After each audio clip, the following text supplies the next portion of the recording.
Welcome to Horizons of Thought.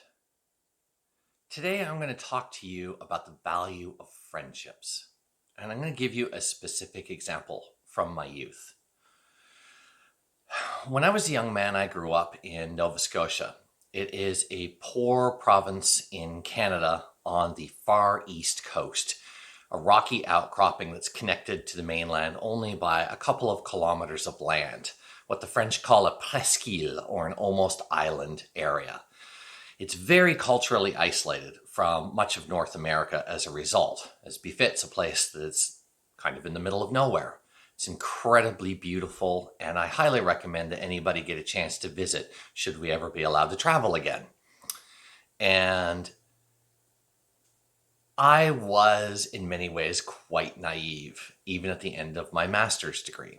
Yes, I had served in the Canadian military. Yes, I had done 2 college degrees, but I hadn't traveled very much because I didn't have a lot of money, and I certainly didn't understand a lot about different cultures other than what I'd read in my anthropology books in my undergrad and master's. And let me tell you, reading about different cultures is not the same as experiencing them. So I ended up moving to Connecticut for a little while, and then because of the way the job I had worked, I ended up very quickly in Tampa, Florida. I was not prepared for my experiences when I moved to Florida. It was the early days of the internet, 1998. I was looking online for a place because I really didn't know how to search locally, and I found something online. It was quite nice. It was certainly very nice on paper. It had huge 900 square feet. It was only $600 a month for the place. It was well within the budget that I had allotted myself, and it looked really good. But there were things about the southern United States I did not understand. I moved to a Martin Luther King Boulevard. Everybody from the South is now laughing.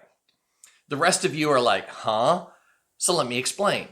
In the southern United States, what commonly happens is cities take the street that has the most amount of crime or the most amount of difficulty they have in their neighborhood, and they rename it Martin Luther King Boulevard after a great man, in the hopes that renaming a street after a great man is going to solve all the social problems rather than, addressing the schools, addressing the hospitals, addressing the policing, or anything else that might, take time, cost money, stuff like that. So quite often, these streets have issues. So I moved to this neighborhood, and my apartment was actually quite nice. It had a few issues. There were some cockroaches. I did not enjoy that. But it was a big space. It was really nice. The neighbors were very nice to me, not always so nice to each other. I started getting little hints of this when I decided I'd go visit around the neighborhood, and I went to a store nearby, and it was a pawn shop, and inside the pawn shop, there were enough handguns to outfit the entire Canadian military. And I'm thinking to myself, I'm not afraid of weapons. I grew up in a hunting family. I learned how to shoot when I was 10. I served in the Canadian Armed Forces, and I fired many weapons. But I was a little unused to being able to just go into a pawn shop and see enormous number of guns everywhere on sale. That was a little startling for a young Nova Scotian boy. Other issues started to crop up. The first night I went to sleep, I heard the sounds of a man beating on his wife or girlfriend, I wasn't sure which, and tried to call the police, and that was extremely embarrassing and humiliating because I couldn't figure out where they were because there was more than one case, and I stopped trying to call the police after that. That was just bad. But the pièce de résistance for moving into this neighborhood was I had a parking spot. I paid a little extra. I had a parking spot that was covered, and across on the other side was an uncovered parking spot. Right across from my car, I wake up in the morning and I look, and I'm like, oh, something interesting happened last night. And apparently I managed to sleep through it. The car across from mine had been firebombed so thoroughly there was nothing left but a steel metal husk. You could see little rust marks on the ground in thin radial lines where the radial steel belts on the tires had melted into the concrete. There was one car that was beside the car that had been firebombed, and its paint had been blistered on one side of the vehicle. Wow, that was absolutely spooky to me. And this neighborhood, it was very, very different than anything I had seen visually, too. Just 3 blocks down the road, there was this welfare project that they did painted this thing, this lurid pink. And it was populated almost entirely by poor black people. My little neighborhood that I was living in was populated almost entirely by poor Spanish-speaking people, Puerto Ricans, Cubans, people from Mexico, people who'd grown up in the area. There were a few other people, a few black people, a few white people, but it was mostly a Hispanic neighborhood. And it obviously had some issues, as I'm describing. When I went and talked to the real estate agent, I'd found out that the car that had been firebombed, the woman who owned the car had broken up with her boyfriend, and that was his response to the breakup. It was not particularly pleasant, to say the least. But the landlady who was running the place evicted many of the worst cases of people who were selling drugs openly or people who were beating on their spouses in a easy to see and visible fashion. And so as time went on, there was a little less of that in this neighborhood. I lived there for about 7 months. There was a little less of that in this neighborhood, and things started to get a bit nicer in the neighborhood. But do you know what really worked for me? What made the neighborhood nicer for me? What made me understand it better? It's very simple. About 2.5, 3 months after moving into this neighborhood, I saw this poor man, this poor Hispanic man, looking down at his car. And I know that look. I've been that poor. I know exactly what was going through his mind. He's looking at his car and he's like, I don't have the money to fix this car and I need this car. Tampa's not a place you can walk. It's not a place you can bus. If you don't have a car, you have trouble eating next week.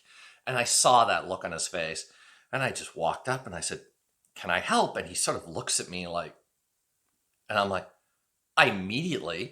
he let me. And I immediately looked and I figured out exactly what was wrong with this car right away. So I looked at him and I said, do you have an X-Acto knife here? And he's like, and I'm like, no, give me an X-Acto knife. I just need a knife. I got to cut some rubber here. And he goes, okay. And he, helps me find the X-Acto knife. And I take the hose that I saw had a split in the bottom and I cut below the split. And then I took the little device that's used to attach the hose back up to the engine, and I tightened that with a screwdriver and got it in. And I looked at him and I said, start your car. And he goes and he starts the car and it works. And I'm like, your car's fixed. The thing that was wrong with your car isn't wrong anymore. And I showed him the piece of hose that had the crack in it and why his car wasn't working. After that, everything in the neighborhood got really fun for me in comparison. I'm walking around this neighborhood. I'm making friends. I'm talking to people. There's this one guy. We had a little tiny pool. I sat at the pool. There was this one guy who came from the inner part of Mexico, and he was talking about his computer. He'd heard me talking to another person that I was a computer geek, and he wanted his computer repaired. And so, I looked at him. I said, look, I can totally make this computer that you bought brand new that's running really slow run really fast. Bring me over to your house. I'll bring over a few items. I'll cook you some food. I'll fix your computer. So I come over to his house. I cook him some spicy food only to find out he's from central Mexico. And they don't eat spice the way other people in Mexico did. So the poor guy had to slow down and eat the food slowly. I'm like, poor assumptions for 200, Donald. I then show him how I fixed the computer, show him what the issues were, that there was a bunch of software installed that wasn't slowing his computer down, got it running really fast. Another person I was getting along with and making friends with. I remember one day I'm sitting at the pool and I'm sitting beside this Cuban guy and I'm talking to him and I'm saying, I'm missing my family. Florida's very alien to me. I see plants that are house plants back home growing huge all over the place.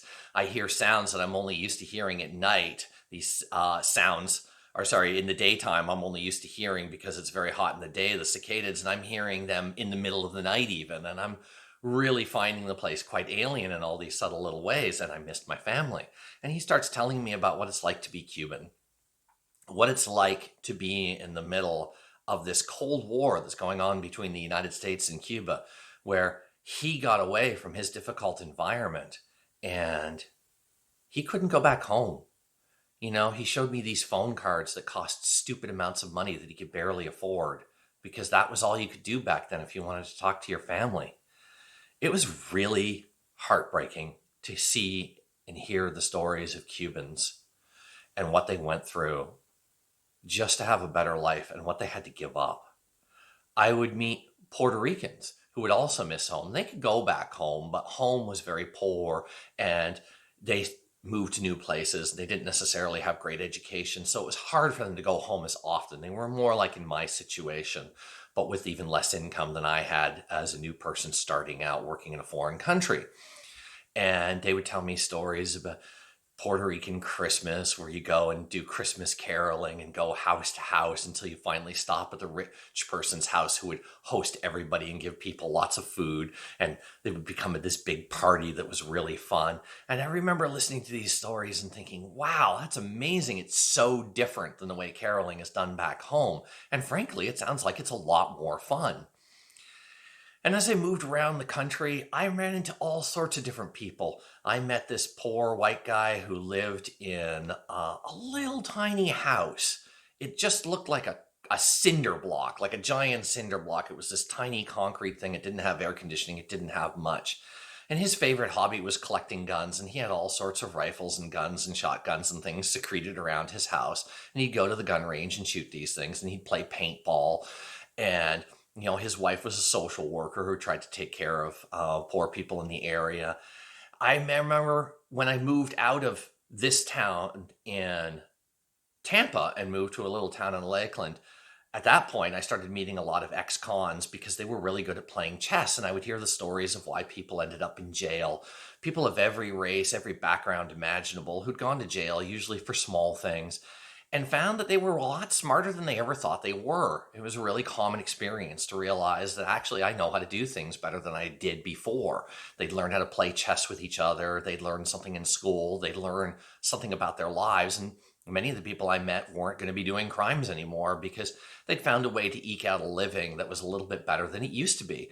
And in the meantime, they were really good at playing chess. It was easily the most fun I had, was playing these crazy games of chess with some of the smartest people in this neighborhood, which actually were ex-cons. And I would listen to their stories and listen to what was going on in people's lives and learn new things I never imagined. I remember one day in that first place in Tampa, I'm talking to a black man about, and I decided to ask about racial issues. And he says, I don't really feel like there's a whole lot of racial issues in this neighborhood. The problems I see are actually more between men and women. And he would talk about the issues he saw of how men and women would treat each other not very well and how that really hurt him and what he thought people ought to do about that. And I just sat and listened. When I lived in Florida, both in Tampa and then later in Lakeland, I met all these very different people who had very different lives from me. And when I was first there, I had a bad attitude. I didn't want to be there. I was lonely. I missed my family. And I thought this place was just terrifying. And as time went on, my attitude went better. I remember one day I'm at this strange event where there's this reading, because I like to go to book readings. And I'm sitting there talking to this one guy, a very, very small black man, who was looking out a window, and I'm talking to him. And I confessed that I was a little afraid of some of the people in my neighborhood.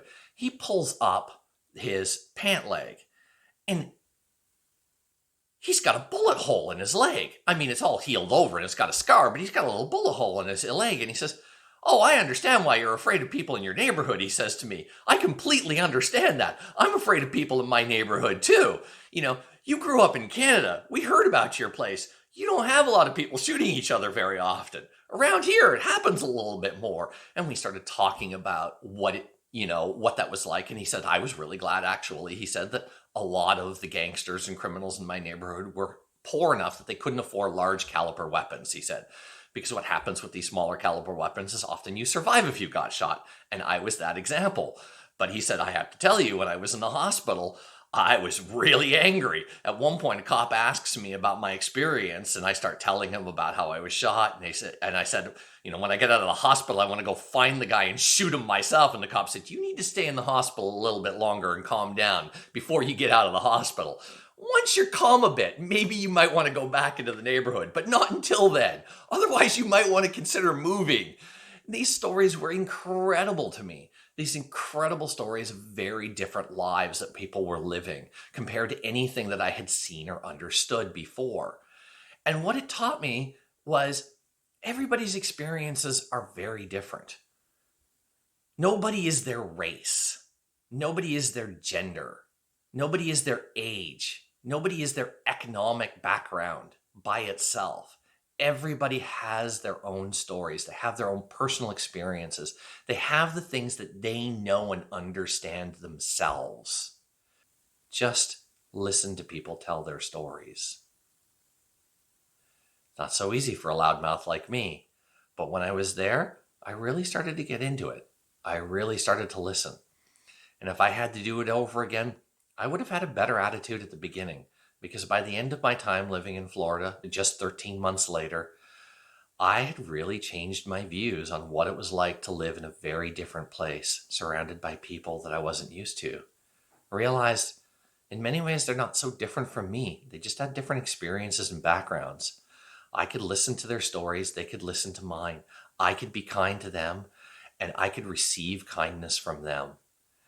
And by doing this, by talking to each other, by being good to each other, we were making the world a better place, one relationship at a time. Thank you for listening to this episode of Horizon of Thought. If you liked this episode, please click the like button. If you didn't like it, click dislike. But no matter what, share your stories. Share your stories of people you met that surprised you, that didn't do the things you expected, that weren't thinking the way you thought they would think. Share your stories below and meet people you wouldn't otherwise meet. Are you rich? Meet poor people. Get to know people of a different race. Get to know people of different backgrounds, different politics, different regions of the world, different jobs. Meet people and make the world a better place. This has been Horizons of Thought. I will see you in a week.